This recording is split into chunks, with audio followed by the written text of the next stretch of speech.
赖清德, President has arrived. Please join me in welcoming His Excellency with a big round of applause. The President is accompanied by the Minister of Foreign Affairs, Dr. Lin Jialong. Thank you so much for joining Category Forum 2026 Indo-Pacific Security Dialogue. Thank you. We'd like to also welcome all our distinguished guests here today at the 10th of the Category Forum 2026 Indo-Pacific Security Dialogue hosted by Taiwan Institute of Economic Research and Ministry of Foreign Affairs. Thank you so much for joining us at this wonderful occasion. Thank you and welcome. Thank you. This year is the 10th year of the Category Forum. This marks a very special moment, and we sincerely thank President Lai for joining us, and also Dr. Lin, the Minister of Foreign Affairs, also accompanying the President. Welcome. Thank you so much for being here. Thank you. Thank you so much. Welcome. I'd like to also once again express our sincere welcome to all our guests, distinguished guests here today. Thank you so much for being here. Now, the forum has become one of the Indo-Pacific region's leading platforms for dialogue on security, democratic resilience, and international cooperation. We thank all our guests for joining us at the 10th year of the forum. Thank you. Thank you so much. President Lai and Minister Lin, you're welcome, and please take a seat. Thank you.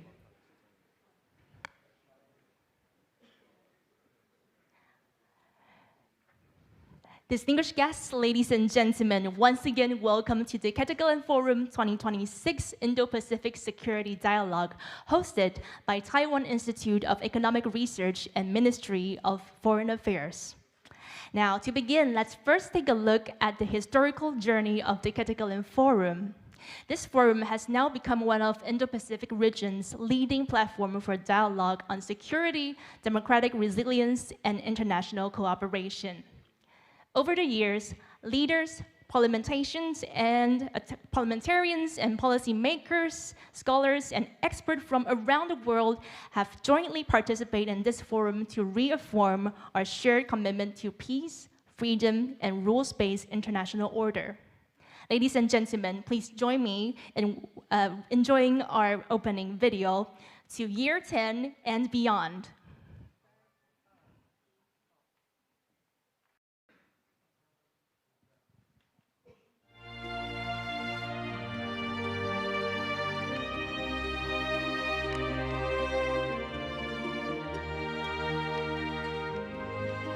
统治国家的权利属于人民团体，不是个人，不是政党。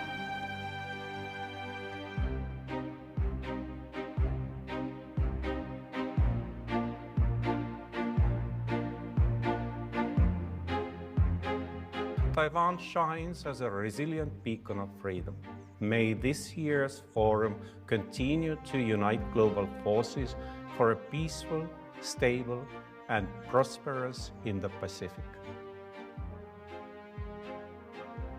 Every democracy should be friends with Taiwan, and Taiwan absolutely should have a seat at the table at the United Nations.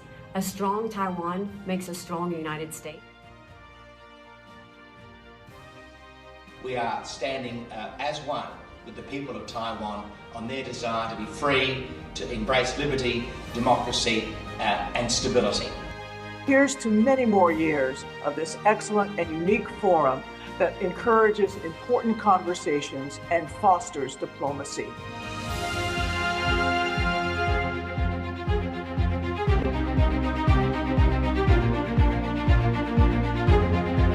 Congratulate you to your fight for democratic values, just like we in Slovakia, and wish you also great success in this fight. We wish this forum every success and hope that it will continue to unite international forces of goodwill, work hand in hand with Taiwan to deepen democratic partnerships and jointly safeguard peace, stability, and prosperity in the Indo-Pacific region.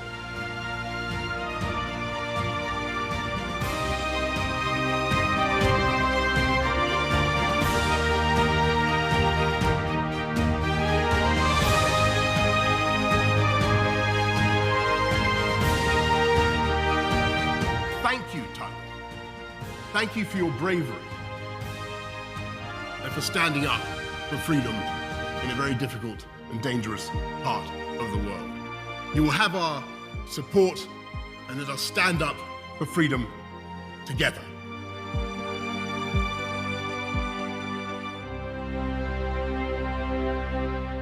A round of applause for all who have been part of this journey, and to everyone who is here today with us. Thank you. It is now my great pleasure to invite the Minister of Foreign Affairs, Dr. Lin Jialong, to deliver his introductory remarks. Ladies and gentlemen, please join me in welcoming Minister Lin. Welcome.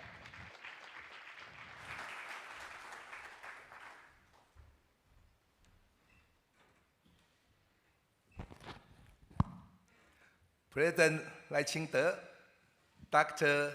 Lin Xingwu, Vice President of the Taiwan Institute of Economic Research, the Honorable Russell Dlamini, Prime Minister of the Kingdom of Eswatini, the Honorable Michael McCall, Chairman Emeritus of the U.S. House Committee on Foreign Affairs, and the Honorable Sanna Marin, former Prime Minister of Finland, the Honorable Chrystia Freeland, former Deputy Prime Minister of Canada, the Honorable Gen Nakatani, co-chair of the Inter-Parliamentary Alliance on China, and Mr. Luc Dapourfort, Executive Director of IPAC, and distinguished guests, friends from the media, ladies and gentlemen, good morning. Good morning. Welcome to the凯達格蘭 Forum. I extend a sincere appreciation to President Lai for joining us today for the opening ceremony of the凯達格蘭 Forum. And I warmly welcome all our friends from around the world. I also wish to thank everyone whose hard work and dedication has made this event possible. This year, we mark the 10th edition of the Forum and the 30th anniversary of direct presidential election in Taiwan. It has also been 39 years since martial law was lifted. This now surpasses the 38-year period of martial law itself. From the end of martial law in 1987 to the first presidential election to today,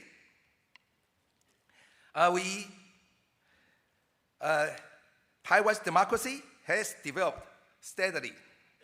We have witnessed 3 peaceful changes of governing parties, and our democratic path has been forged step by step by the people. Along the way, Taiwan has deepened resilience and democracy while embracing the world. These milestones remind us that Taiwan's democratic journey has not only altered Taiwan, but continues to bring inspiration to the Indo-Pacific region and the global community as a whole.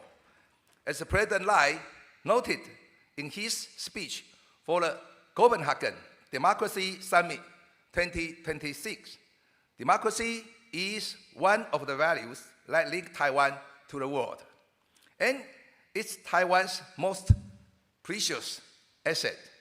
This highlights the core significance of today's forum, namely that democratic Taiwan is not Taiwan, China. Our democracy is not only our chosen form of government, it's the foundation upon which we build trust, deepen cooperation, and jointly maintain regional peace and stability with like-minded countries. Over the past 9 years, the Forum has welcomed 148 international guests from 30 countries who have delivered speeches or participated in discussions. They have included former US Vice President Richard Cheney, former Japanese Prime Minister Taro Aso, and former UK Prime Minister Boris Johnson. Today, all of you are witnessing, just as they witnessed, Taiwan's steadfast alignment with the democratic camp. Taiwan remains committed to maintaining close trade peace and stability, and to cooperating with allies and partners to achieve co-prosperity. And you might wonder why this platform is called the凯达格兰Forum.凯达格兰 is the name of the indigenous people who originally lived in the Taipei Basin. Now, the凯达格兰Boulevard is the main road leading to Taiwan's Presidential Office Building and the Ministry of Foreign Affairs. The Presidential Office Building represents democratic governance, while the Ministry of Foreign Affairs symbolizes Taiwan's connection to the world. As the凯达格兰Forum enters its 10th year, in addition to reflecting on the past, we must also look to the future and consider Indo-Pacific security over the next decade. Since the founding of the Forum, its focus has expanded from the Asia-Pacific to the Indo-Pacific, highlighting shifts in regional security landscape. At the first forum in 2017, we examined Asia-Pacific geostrategy and traditional maritime security. But in recent years, security challenges have fundamentally changed. Now, in 2026, we have pivoted in regional collective defense in the Indo-Pacific and countering hybrid warfare, such as gray zone intrusions. Today's security challenges are no longer limited to conventional military conflict. Gradually, gray zone activity and hybrid warfare have gained new momentum, penetrating every aspect of international politics and national governance and people's lives. Authoritarian China continues to threaten democratic Taiwan and the Indo-Pacific region, but this has evolved from traditional geopolitical and military expansionism to two new types of hybrid aggression. In the past, China employed legal tactics such as the so-called anti-succession law and military exercise and intimidation, attempting to undermine Taiwan's national sovereignty and democracy. Now, China has extended its reach to impose a unified national identity and ideological governance. It uses transnational repression against individuals, creating a chilling effect and attempting to limit freedom of speech in overseas community and democratic societies. The most recent development deserving international attention is China's enactment on July 1st of the law on promoting ethnic unity and progress. It provides a legal pretext for authoritarian China to export red terror and engage in international and transnational separation. Among other things, it grants China's law enforcement agencies room for arbitrary interpretation, and the scope of its threat is not limited to Taiwan. Any organization or individual from any country could be targeted if their words or actions are deemed unacceptable by China. Since the law's implementation, a number of concerning cases have already come to light. This underscores how recent Chinese legislation supposedly aimed at national security or ethnicity, in fact, infringes on the sovereignty and rule of law of nations everywhere. It's also clear challenge to freedom of speech, human rights, and the international order. On this meaningful occasion, we call on the global democratic community to jointly counter malicious legislation that attempts to place domestic law above international law. We must not allow authoritarian regime to erode human rights and national sovereignty worldwide. We must build a stronger lines of defense to ensure that no form of coercion can destroy our free will. Taiwan stands on the front line, countering authoritarian expansionism and new threats from China daily. Taiwan has therefore adjusted its approach, employing a more flexible and comprehensive diplomatic strategy to address these long-term challenges. Over the last 2 years, Taiwan has advanced President Lai's value-based diplomacy, and through the policy of integrated diplomacy, we are working closely with partners in such domains as security, the economy, technology, and democratic values to achieve a value-added diplomacy. We have fostered cooperation with like-minded countries, including the United States, Japan, and members of the European Union. We are willing to share Taiwan's expertise in countering China's authoritarian expansionism with our allies and partners. And now, I would like to introduce 2 special guests, IPAC co-chair Nakatani and IPAC executive director Dr. Pufort. I extend profound appreciation to them, both for supporting Taiwan's staunch defense of democracy. I also thank them for taking concrete action when faced with major issues regarding China. They continue to speak up for justice and unite the democratic camp against authoritarianism. Today, IPAC has stepped forward again, issuing a statement strongly condemning China's law on promoting ethnic unity and progress.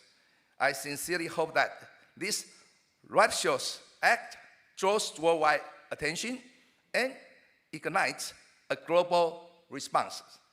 I thank the 2 IPAC representatives again for their participation and contributions.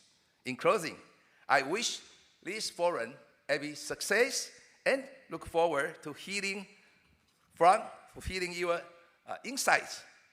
And thank you. Thank you. Thank you very much for the remarks. Minister Lin, please return to your seat. Thank you. And next, we're honored to hear from the Interparliamentary Alliance on China. I'd like to invite IPAC Japan co-chair, the Honorable Representative Gen Nakatani, to deliver his remarks in Japanese, and English translation will be shown on the screen. Ladies and gentlemen, please join me in welcoming IPAC co-chair Nakatani to the stage. Welcome, please. Once again, welcome.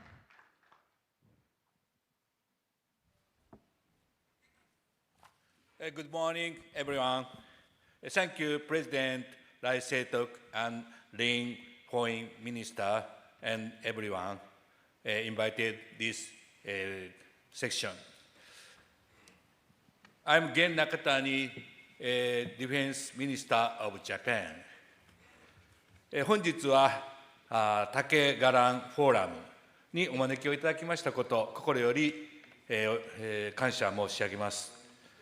私たちは今、深刻な脅威に接しながらも、この台北に集い、普遍的な価値を守り抜く手立てを尽くそうといたしております。越境弾圧という言葉が、ようやく国際社会において用いられるようになりました。しかし、実は決して新しい現象ではありません。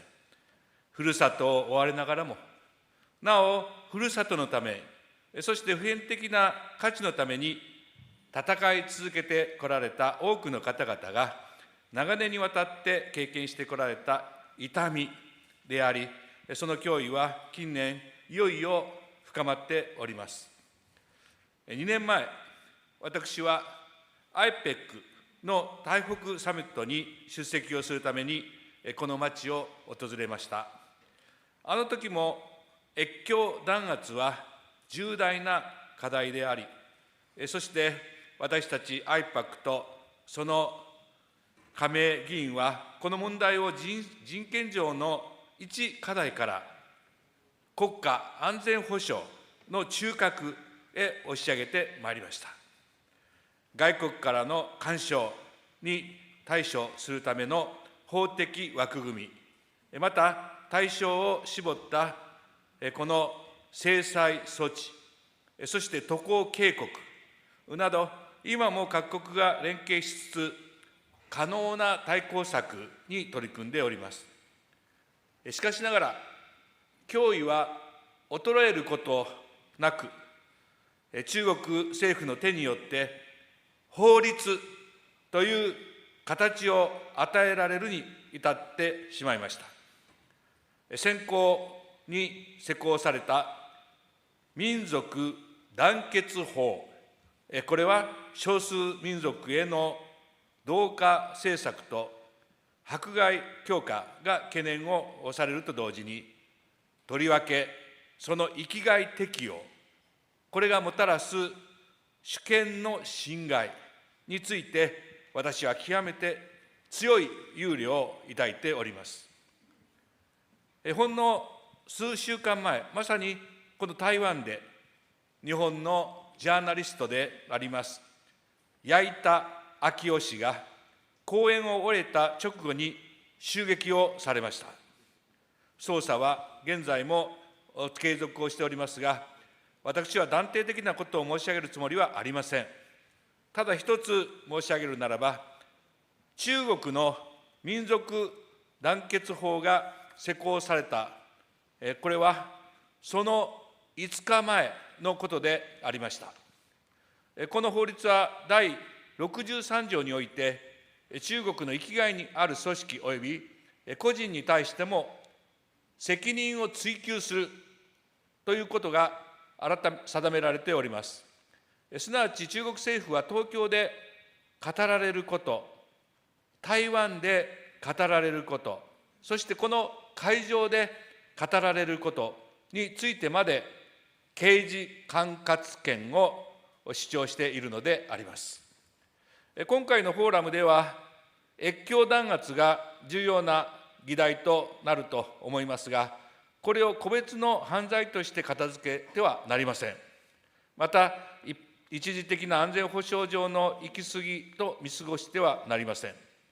中国政府は、国内における統制と海外における影響力工作との間で構造的な区別、これを設けておりません。越境弾圧のみを切り離し、警察の所管する事案として処理をしようとすれば必ず行き詰まります。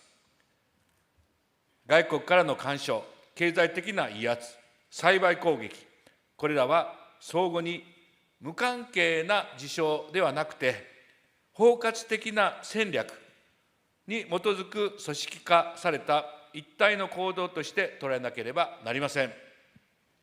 私は防衛大臣を務めてまいりましたが、領空を侵犯をされれば、レーダーがこれを捉えて、直ちに戦闘機が緊急発進をいたします。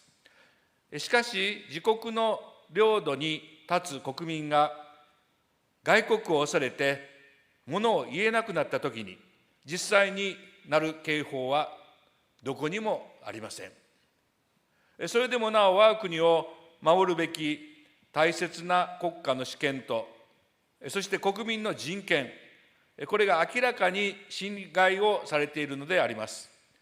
このような目に見えないままの積み重ねていかれるのが、この越境弾圧でありまして、これを治安問題にとどまらず、国防の問題として捉えて、今こそ真剣に解決の手立てを打つ必要があります。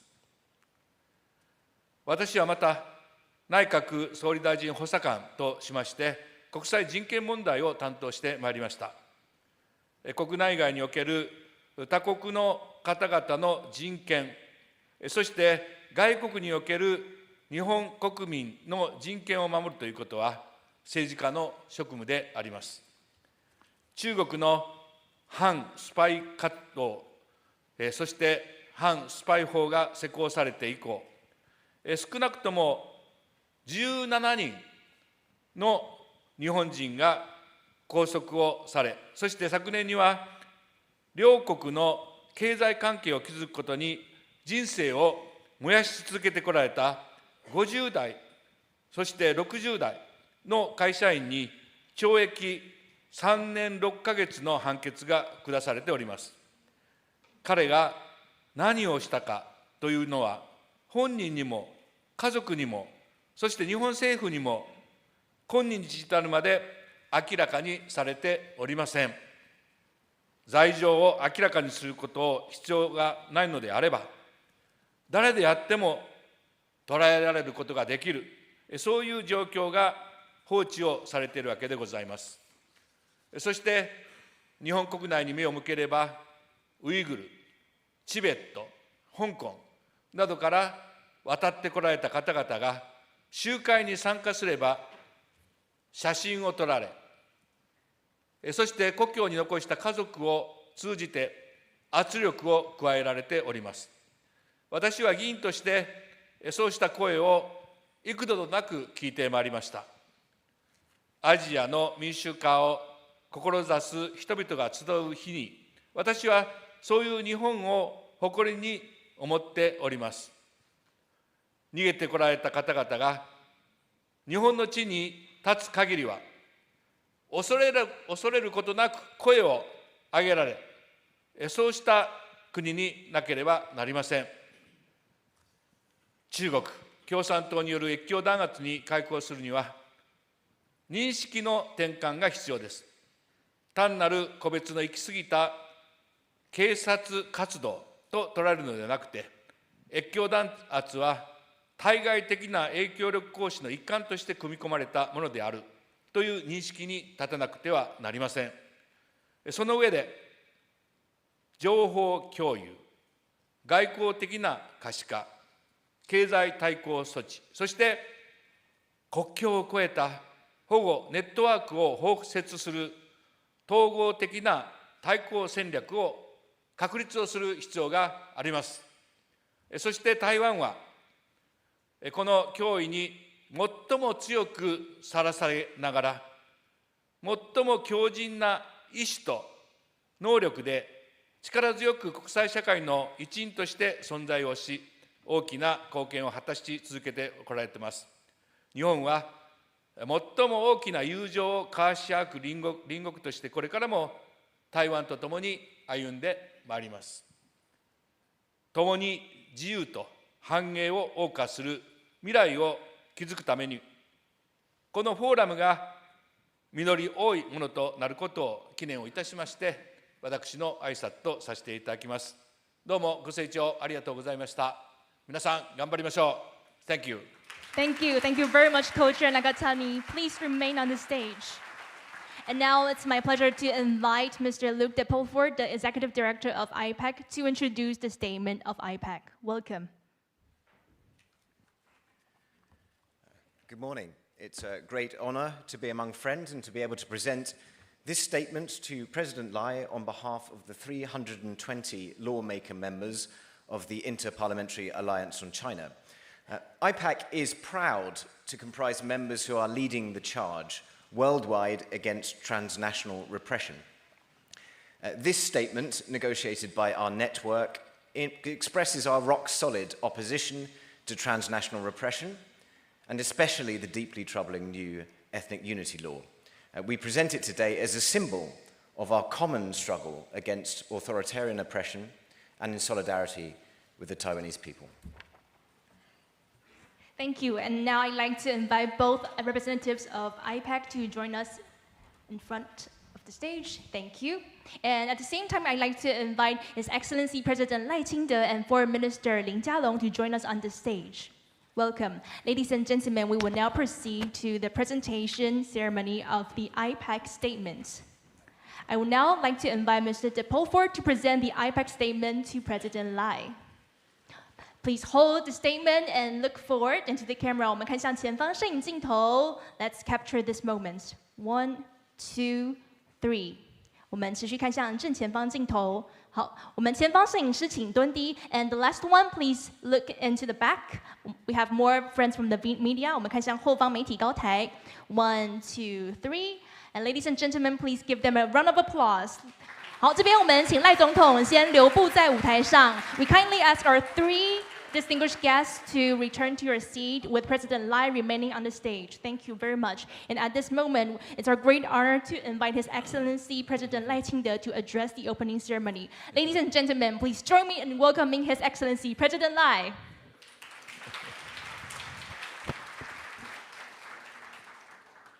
Prime Minister of the Kingdom of Eswatini, Russell Dlamini, U.S. House Foreign Affairs Committee,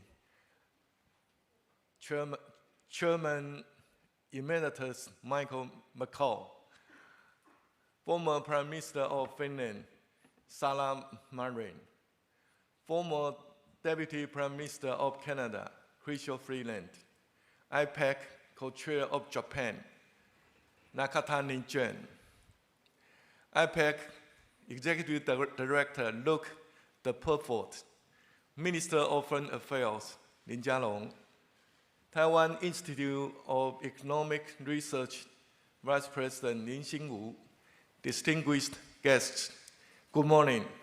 Good morning. I sincerely welcome our overseas friends to Taiwan.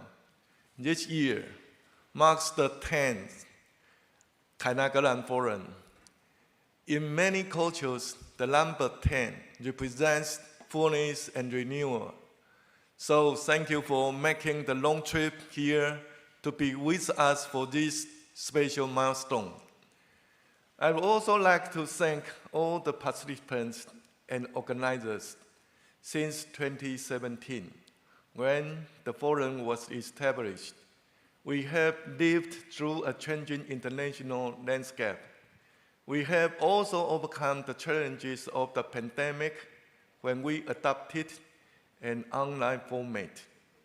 But no matter the distance, no matter the challenges, we worked close together because of our shared values and beliefs.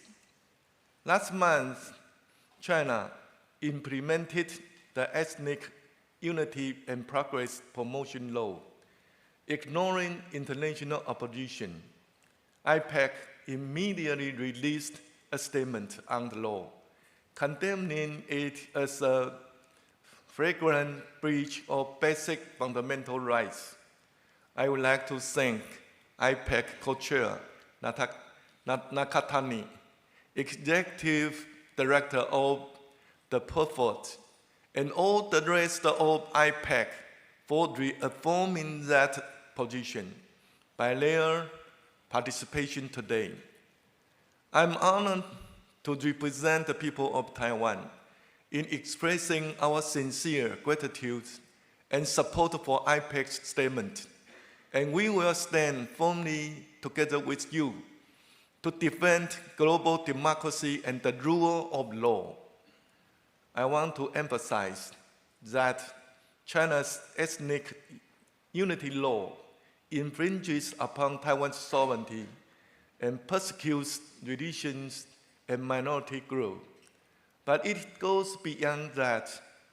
By using forms of transnational repression, it imposes political censorship in all parts of the world, creating a chilling effect. The entire international community should come together and staunchly oppose this malicious law. As the CCP's authoritarianism continues to expand, red terror is also spreading into every corner of the world. In this context, this year's forum focuses on global democratic resilience, collective responses to global aggression, and building long-range supply chains. This reflects Taiwan's global positioning and the international responsibilities we hope to shoulder. So, as the forum enters a new milestone, I want to tell the world that Taiwan will not waver from its path. First, we will safeguard the values of freedom and democracy. 30 years ago, the people of Taiwan bravely went to the polls, undaunted by China's missile threats. With our first direct presidential election, voters announced to the world that Taiwan is a democratic country and that the country's future will be decided by the people of Taiwan. Our democratic success has earned international recognition, and we will not reverse course. Against the threats from China's ethnic unity law, Taiwan's position is clear. We will not accept united front infiltration or red terror. We will not stand by while China tries to extend its reach into Taiwan or any other free nation or region. We will build stronger systems to prevent, counter, and protect against these threats. We will also deepen our cooperation with friends and allies. Together, we will defend free speech, boost defense and resilience around the world, and uphold the rules-based international order. Second, we will maintain regional peace and stability.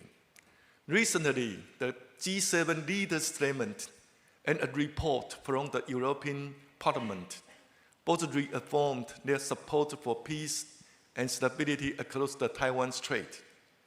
They also expressed opposition to any unilateral attempts to change the status quo across the strait. We thank our international partners for their strong focus on peace and stability across the Taiwan Strait. And we will respond with action based on the principles of collective defense and shared responsibility.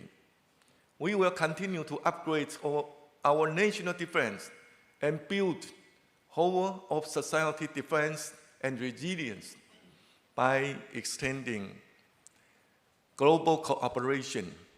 We will unite our all strengths to secure peace and stability across the Indo-Pacific. Third, we will foster global prosperity and development. As the world enters an era of smart technology, Taiwan is promoting AI applications in all sectors. We are also putting focus on 3 key technologies: silicon photonics, quantum computing, and robotics. Taiwan will be more than a hub for AI infrastructure. Moving forward, we will continue to lead tech development worldwide. We will also leverage our expertise in AI, semiconductors, and ICT to connect with democratic partners. Together, we will deepen our industry and trade ties and build long-range supply chains.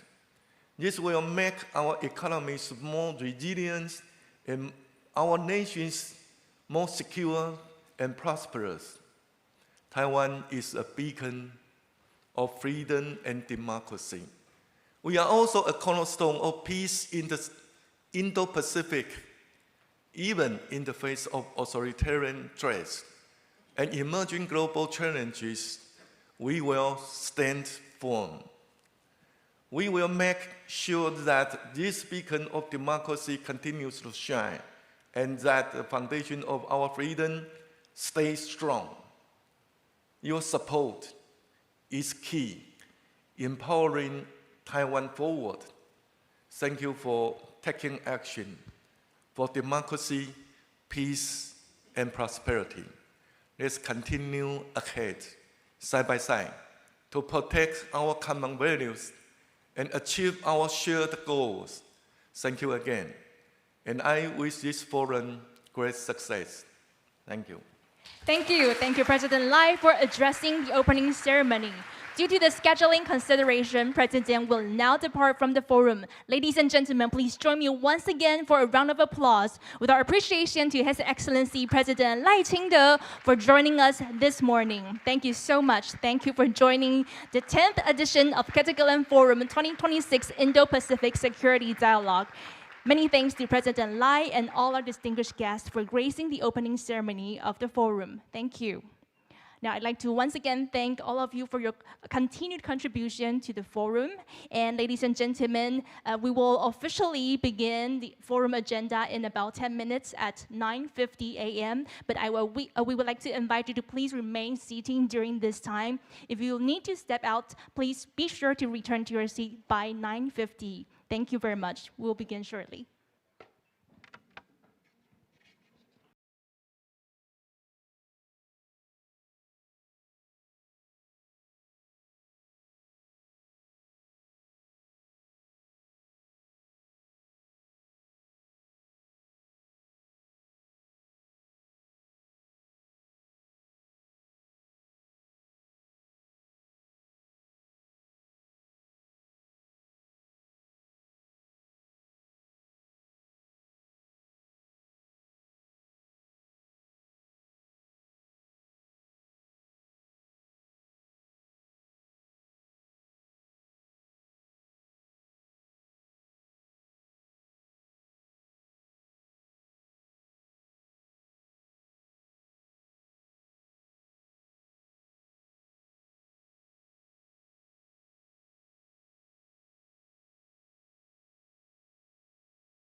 Ladies and gentlemen, our forum is about to begin. I'd like to once again invite you all to please return to your seat. Thank you very much.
Ladies and gentlemen, we now officially begin the forum. We're honored to feature two distinguished keynote speakers in this session.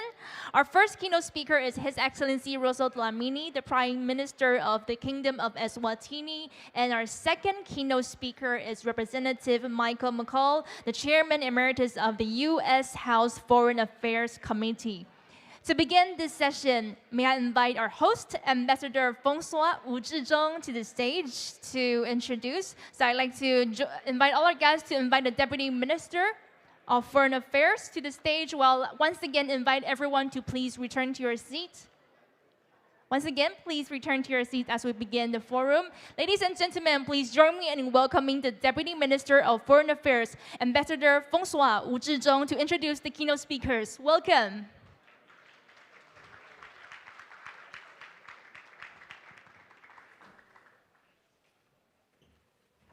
Please.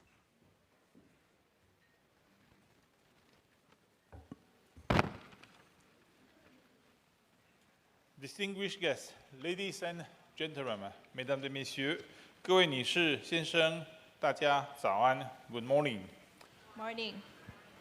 On behalf of the Ministry of Foreign Affairs, it is my pleasure to begin the first session of the forum by introducing two esteemed keynote speakers, the Honorable Rosso Dlamini, Prime Minister of the Kingdom of Eswatini, and the Honorable Michael McCall, Chairman Emeritus of the House Foreign Affairs Committee of the United States.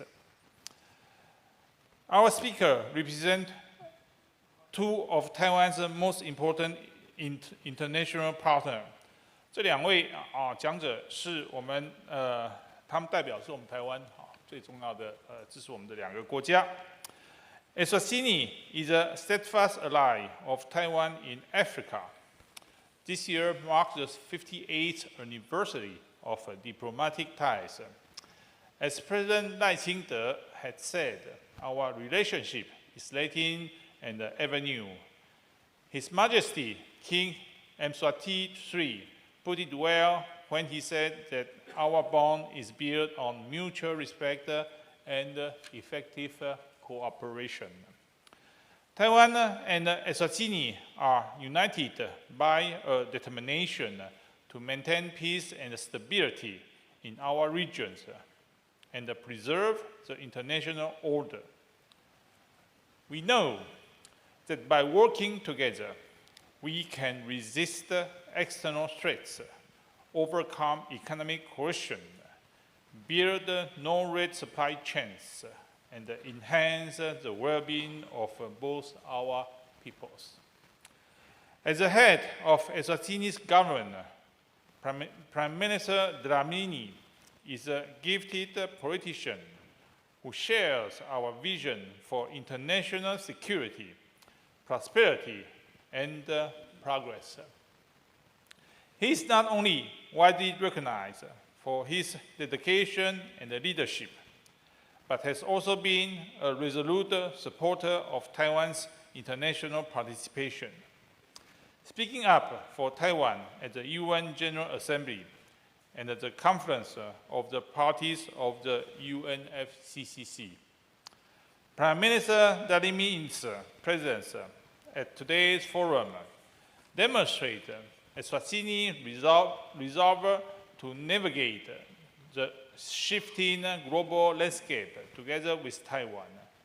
His visit further solidifies the bonds between our countries and will no doubt lead to deeper cooperation. Our second speaker hails from the United States, which is a very, very close partner of Taiwan. The relationship between our countries is crucial to the preservation of peace and prosperity in the region. With the support of the United States, Taiwan is implementing its 4-pillar of peace action plan to strengthen security and uphold the regional status quo. As trusted democratic partners, Taiwan and the United States are working together to build resilient global supply chains, stimulate industrial development, and push the boundaries in frontier fields like AI and quantum computing. Chairman Emeritus Macron has been a pivotal figure in the Taiwan-US relationship. In his over 20 years of distinguished service in Congress, Chairman Macron has been a leader supporter of ties with Taiwan. His work has built a foundation that continues to underpin the stable development of the Taiwan-US partnership. Chairman Macron has demonstrated great leadership in promoting Indo-Pacific security. He has long advocated peace through strength.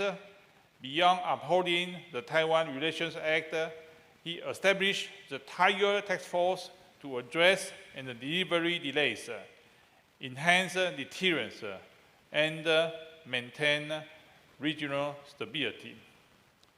Before ending, I want to say a word about China, especially the Chinese government. The Chinese government, of course, is now the origin of a lot of problems in the region. I just have make a trip in Africa. My feeling is that working with the Chinese government is just taking a drug. You can have instant pleasure, but in the long term, it's very, very bad for your body. But if you work with Taiwan, it's just like you take the vitamin that you need. You need the vitamin A, you need the vitamin B, you need the vitamin C, and then you take it. But of course, you will not have instant pleasure. But in the long term, it's very good for your body. So with your support, thank you. With your support, with the support of leaders like Chairman Macron and Prime Minister Dlamini, Taiwan is better able to achieve its strategic goals and the world stage and jointly contribute to global peace and prosperity. So please join me in giving a warm welcome to His Excellency Prime Minister Vladimir and Chairman Emeritus Macron. 谢谢你们，谢谢大家，让我们欢迎他们。Thank you, Deputy Minister Wu. Please return to your seat. And now it's my great pleasure to invite His Excellency Russell Dlamini, the Prime Minister of the Kingdom of Eswatini, to deliver the first keynote speech. Welcome. Ladies and gentlemen, please welcome the Prime Minister of the Kingdom of Eswatini, His Excellency Russell Dlamini, to the stage. Your Excellency, the floor is yours. Welcome.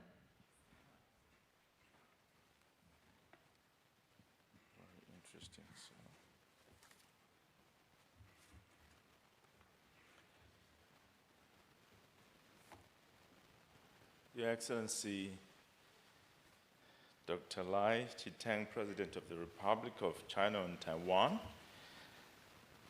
Your Excellency the Minister of Foreign Affairs of the Republic of China and Taiwan, Minister Lin, Ambassador Wu, Deputy Minister of Foreign Affairs, Excellencies, former heads of state and government, Honorable Michael McCall, U.S. Representative and Chairman Emeritus of the U.S. House of Foreign Affairs Committee, Honorable Chrystia Freeland, former Deputy Minister of Canada, distinguished delegates, ladies and gentlemen, allow me at the outset to convey the warm greetings and good wishes of His Majesty King Mswati III, together with those of the government and the people of the Kingdom of Eswatini. It is a profound honor to address this distinguished forum, which has established itself as an influential platform for thoughtful reflection on the defining issues of our time and the future of the international community. I wish to express my deepest appreciation to His Excellency President Lai, the government and the people of the Republic of China on Taiwan for the generous hospitality extended to our delegation. Every visit to this remarkable nation serves to reaffirm a friendship that has endured for more than half a century, a friendship not measured by the passage of time, but by the depth of mutual trust, shared values, and solidarity. Our relationship has endured changing geopolitical landscapes because it has never rested upon convenience or expediency. It has been sustained by mutual respect, common purpose, and the shared belief that international partnerships must ultimately improve the lives of our people. Excellencies, ladies and gentlemen, history occasionally presents moments that compel humanity to reconsider long-held assumptions. We are living through one of those moments. The international order is undergoing one of the most consequential transformations since the conclusion of the Cold War. Strategic competition among major powers is reshaping geopolitical alignments. Technological innovation is transforming economies, societies, and governance at a pace previously unimaginable. Climate change continues to test our collective resilience. Armed conflicts persist across several regions, exacting an unacceptable human cost while disrupting global trade, investment, and supply chains. Economic uncertainty has become a defining characteristic of our age. In such a world, no nation, however powerful, can prosper in isolation, nor can any nation, however small, be regarded as insignificant. These realities call not for narrow interest, but for broader cooperation, not for fragmentation, but for renewed solidarity. For many African nations, economic vulnerability is not a recent phenomenon. Our economies have long been shaped by forces extending beyond our borders. Yet adversity has also strengthened our resolve, deepened our resilience, and reinforced our determination to pursue sustainable and inclusive development. For the Kingdom of Eswatini, security cannot be defined solely by military capability. Food security is national security. Energy security is national security. Water security is national security. Health security is national security. Cybersecurity is national security. Economic resilience is national security. The challenges confronting humanity are interconnected. Our partnerships must therefore be equally interconnected, comprehensive, and forward-looking. Excellencies, ladies and gentlemen, throughout history, smaller nations have too often been regarded as spectators in global affairs. The Kingdom of Eswatini respectfully rejects that notion. The Charter of the United Nations affirms the sovereign equality of all member states. That principle is neither symbolic nor aspirational. It is foundational. The legitimacy of the international system derives not from the influence of the powerful, but from the equal dignity of every sovereign nation. No state is too small to contribute. No nation is too insignificant to matter. No people are too distant to deserve peace, prosperity, and justice. It follows that respect for sovereignty, territorial integrity, and political independence, and the principle of non-interference in the international affairs of states must remain the enduring pillars upon which international peace and stability rest. Equally indispensable is our collective commitment to resolving disputes through dialogue, diplomacy, and faithful adherence to international law. These principles are not obstacles to progress, they are its guarantors. The Kingdom of Eswatini remains resolute in its commitment to them. Ladies and gentlemen, as technological progress accelerates, humanity faces profound questions concerning governance, jurisdiction, and accountability. Technology should expand opportunity, not diminish freedom. Innovation should unite humanity, not deepen division. Artificial intelligence must remain a servant of humanity and never become its master. Digital transformation should bridge societies rather than widen existing inequalities. And domestic legislation, regardless of its origin, should never undermine the sovereignty of other states or weaken the principles that underpin international law. Our challenge is therefore not simple to regulate emerging technologies. Our greater responsibility is to ensure that technological advancements remain firmly anchored in values, ethics, human dignity, transparency, accountability, and respect for universally accepted international norms. This is precisely why the Kingdom of Eswatini continues to advocate internationally for human-centered, inclusive, and legally accountable governance of artificial intelligence. Innovation without humanity ultimately diminishes humanity. Ladies and gentlemen, the Kingdom of Eswatini believes that democracy cannot be exported, neither can peace nor stability.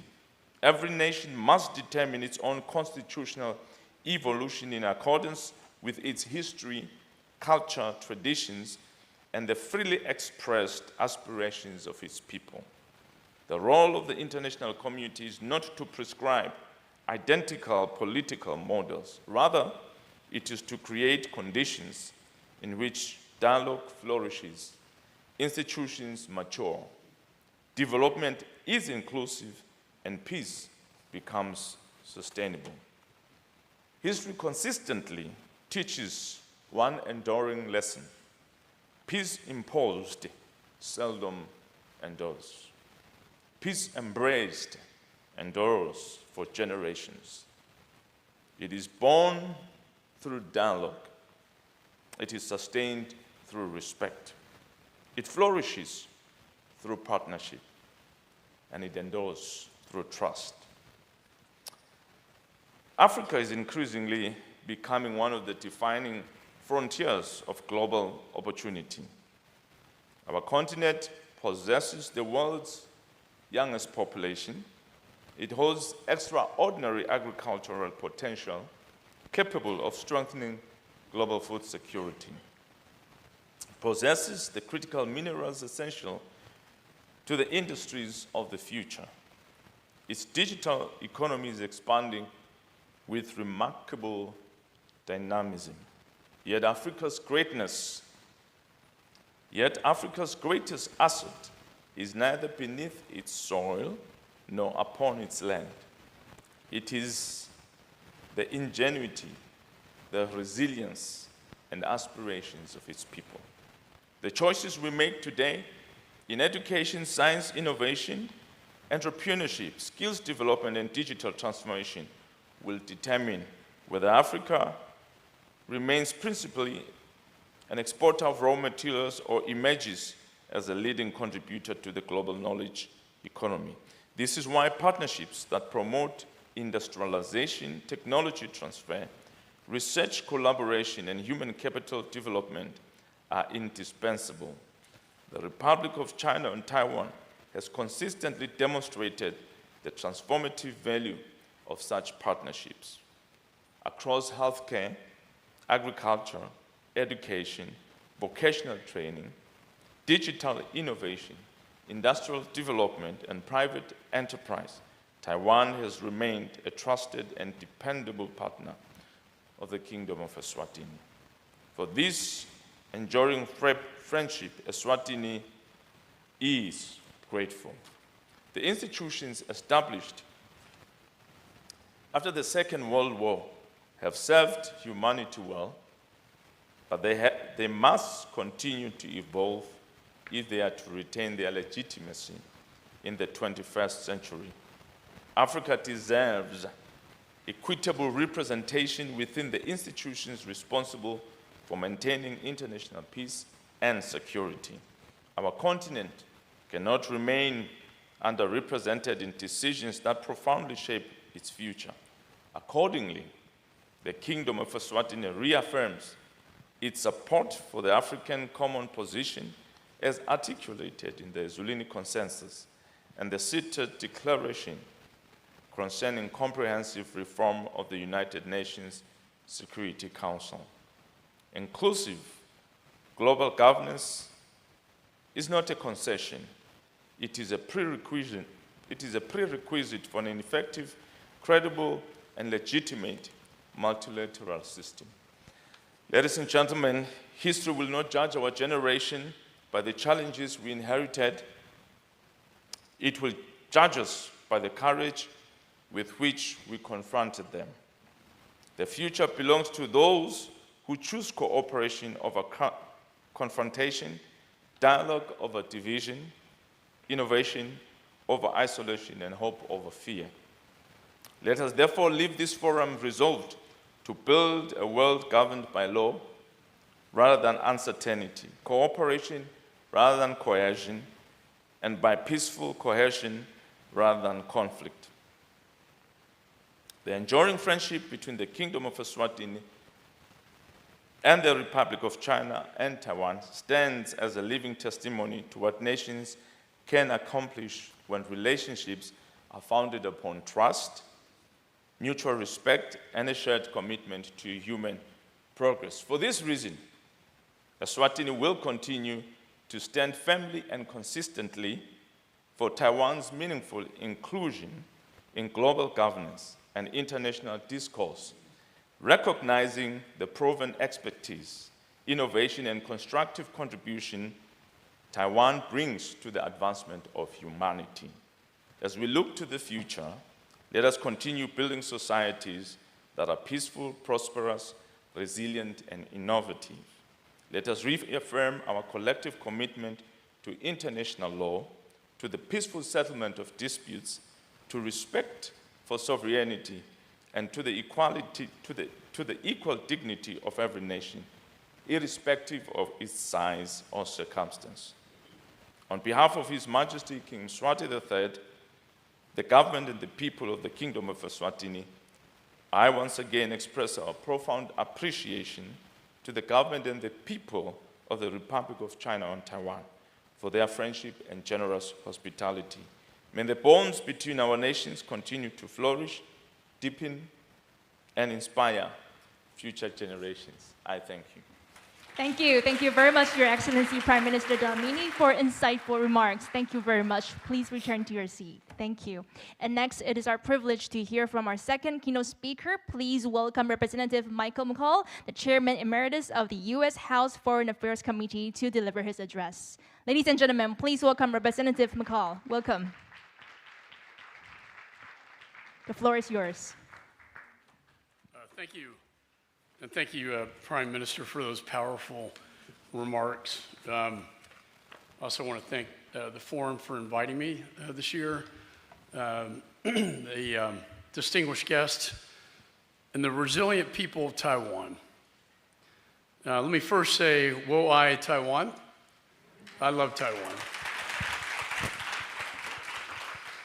I stand before you today not as a Republican or a Democrat, but as a proud American in strong support of this beautiful island and the friendship between our peoples. Taiwan is proof that democracy does work. When I gifted President Lai previously a Texas cowboy hat, as I'm from Texas, I was reminded of the strong values which bind us together. Cowboys symbolize freedom and resilience. And time will show that the cowboy of the West will always prevail against the authoritarian dragon of the East. The United States Congress is the largest bipartisan supporter of Taiwan in the world, and it always has been. Since 1979, our Congress enshrined the Taiwan Relations Act into U.S. law. The Chinese Communist Party would love nothing more than to undermine our partnership and alter U.S. policy toward Taiwan. But on behalf of the United States Congress, I can report to you here today that the policy we mandated in the Taiwan Relations Act remains alive and well. Alive and well to promote a free and democratic Taiwan. First, the law requires the United States to provide Taiwan arms of a defensive character. We are making good on that progress. Last December, Congress signed off on $11 billion in a foreign military sales package directed to Taiwan, the largest in history. And we're not stopping there. I'm confident the President will forward another package to the Congress soon with an additional $14 billion in critical military defense articles. At the same time, I look forward to seeing Taiwan pass its annual defense budget. It is critical that Taiwan pass this budget to advance funding for its domestic drone production. Passing this bill will reiterate Taiwan's commitment to its own self-defense and signal a great leap of faith in Washington. Second, the law requires the United States to maintain the capacity to resist any force or coercion against the people of Taiwan. We must ensure that we have a strong, undeniable posture in the Indo-Pacific. That's why I've consistently worked with Japan, and I'm glad to see the Minister of Defense here today, with South Korea and the Philippines to ensure our allies have what they need to fend off aggression. Additionally, under my chairmanship, I spearheaded efforts to strengthen the AUKUS partnership between Australia, the United Kingdom, and the United States, which serves as a permanent beachhead in this region. This alliance keeps Chairman Xi up at night because it establishes the critical deterrence measures necessary to maintain global order. The United States does not seek conflict, neither does Taiwan. But as Ronald Reagan taught us, only through strength, can we provide the deterrence necessary to secure peace in this region and around the globe. Third, the Taiwan Relations Act explicitly states that our diplomatic relationship with China depends entirely on Taiwan's future being determined by peaceful means. Let me be clear, that is still the case today. For as Ronald Reagan stated many years ago, pointed out, quote, the United States does not consult with the PRC on its arms sales to Taiwan.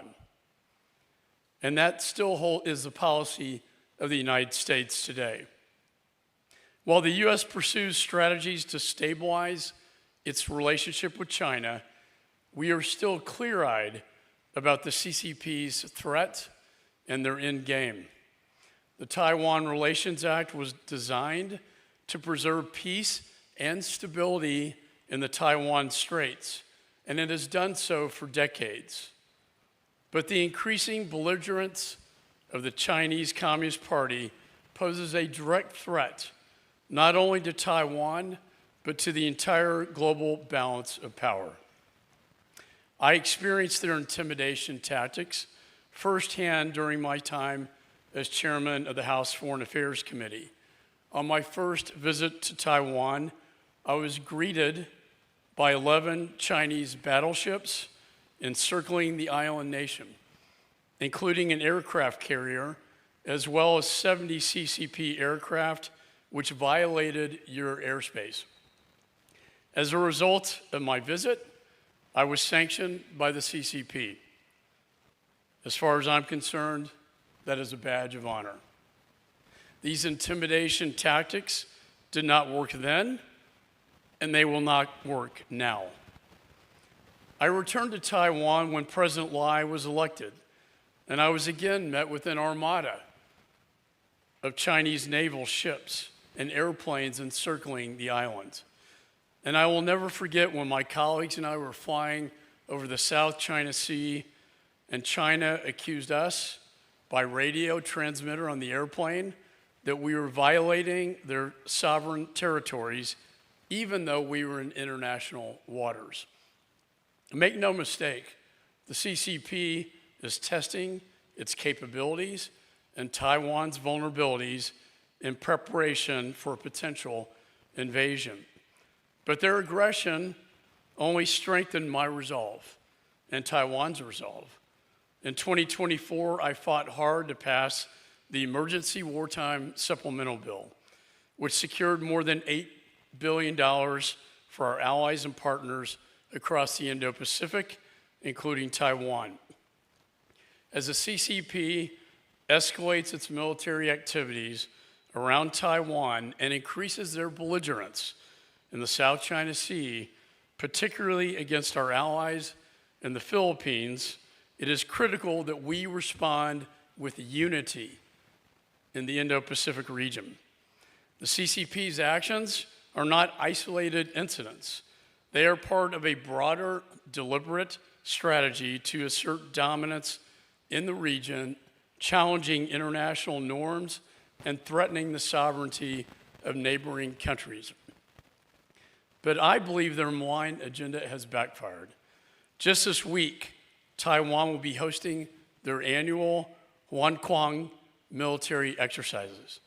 And I'm proud to say that Taiwan has the highest level of defense readiness and capabilities that I've seen in my 22 years in Congress.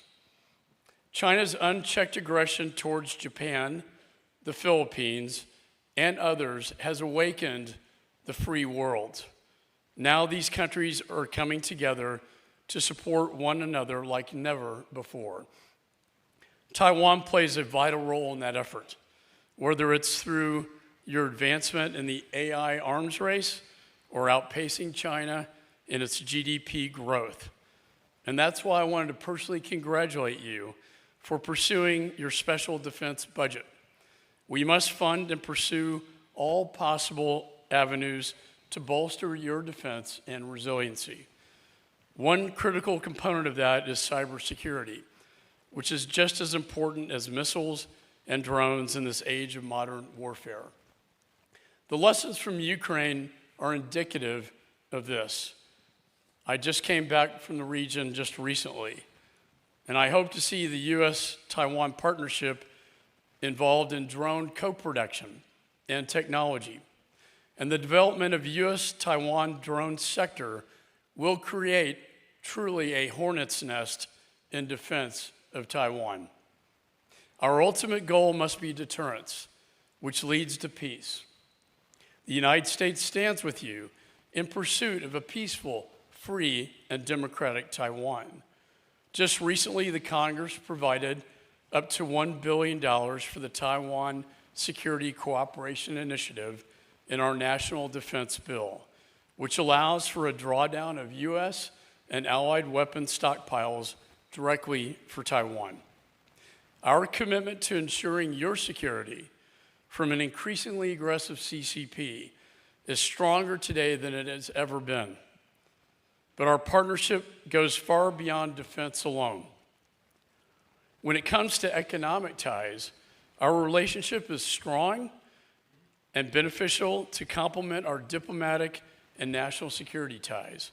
And that is exactly why I have championed and strongly supported the Taiwan Double Taxation Relief Bill. I'm confident that our trade relationship with China should never endanger our support for Taiwan. I'm also proud that my CHIPS Act has strengthened our partnership in the technology industry and cemented our shared economic future. Taiwan is our fourth largest trading partner and has made significant investments in the United States, especially in my home state of Texas. It is evident that the U.S.-Taiwan partnership has entered into a new golden age. TSMC stands as a global titan, and through the tax incentives in my bill, they have been able to expand their cutting-edge operations in the United States, strengthening our alliance. During the Korean War in 1950, General Douglas MacArthur famously called Taiwan a, quote, unsinkable aircraft carrier. That is still true today. Taiwan stands as an enduring pillar of freedom to check and to stop the spread of the Chinese Communist Party's malign influence across Asia. As President Lai recently stated, quote, the Republic of China is not subordinate to the People's Republic of China. The CCP attempts to force unification. Its attempts to do so will never succeed because historically, the PRC has never controlled Taiwan. We must not allow the Chinese Communist Party to upend the global balance of power. We are engaged in a generational fight, a competition for the very soul of the free world, and we cannot afford to lose. So to the people of Taiwan, know that you will always have a steadfast partner in the United States of America. And let us continue to stand shoulder to shoulder, unwavering in our defense of freedom.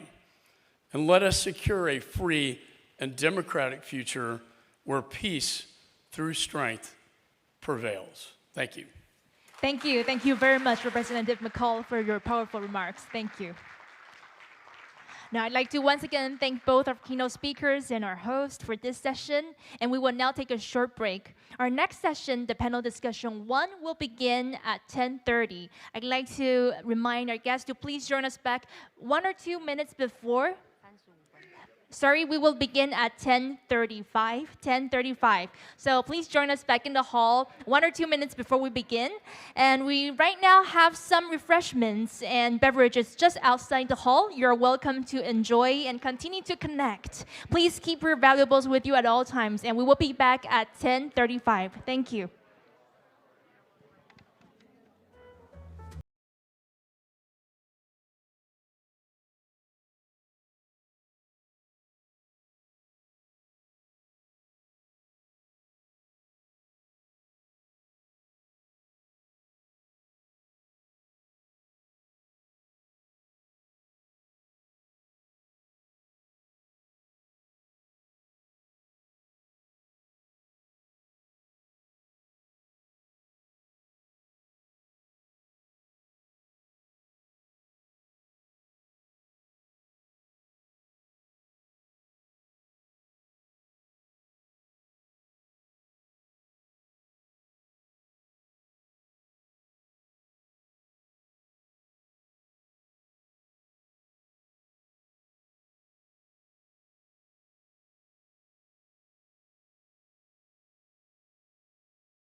Ladies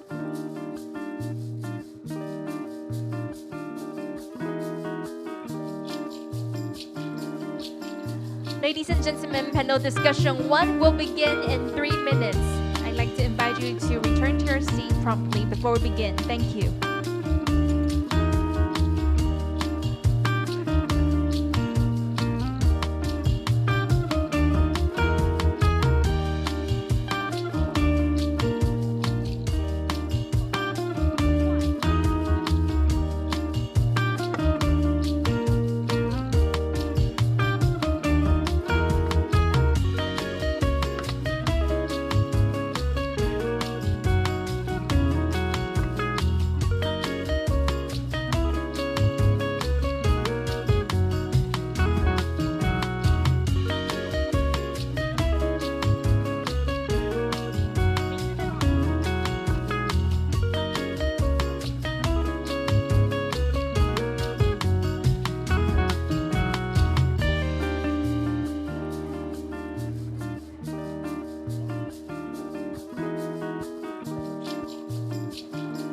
Ladies and gentlemen, panel 1 will begin shortly. I'd like to invite you to please return to the venue